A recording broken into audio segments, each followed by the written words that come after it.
ยินดีที่ฮู้จักยินดีที่ฮู้จัก rất vui khi quen bạn rất vui khi quen bạn ค่อยก็คือกันค่อยก็คือกัน tôi cũng vậy tôi cũng vậy ยินดีที่ฮู้จักยินดีที่ฮู้จัก tôi cũng rất vui tôi cũng rất vui เจ้าเป็นคนประเทศใดเจ้าเป็นคนประเทศใด bạn là người nước nào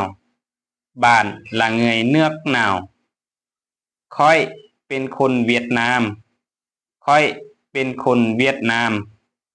tôi là người Việt Nam tôi là người Việt Nam ค่อย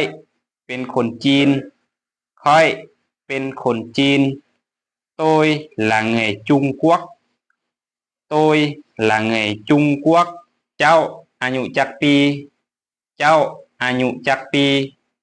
bạn bao nhiêu tuổi bạn bao nhiêu tuổi ค่อย25ปีค่อย25ปี tôi 25 tuổi tôi 25 tuổi ค่อยใกล้จะ30ปีแล้วค่อยใกล้จะ30ปีแล้ว tôi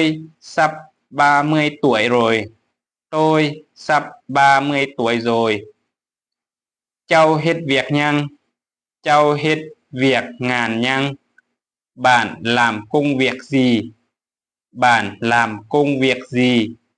ค่อยเป็นพนักงานโรงการค่อยเป็นพนักงานโรงการ tôi là nhân viên văn phòng tôi là nhân viên văn phòng ค่อยเป็นกรรมกรค่อยเป็นกรรมกร tôi là công nhân tôi là công nhân สำหรับผู้ใดที่สนใจปึ้มเรียนภาษาเวียดได้ตนเองก็อินบ็อกซ์ถามได้เด้อ Anh chị nào đang quan tâm đến quyển sách về học tiếng Lào thì inbox em nha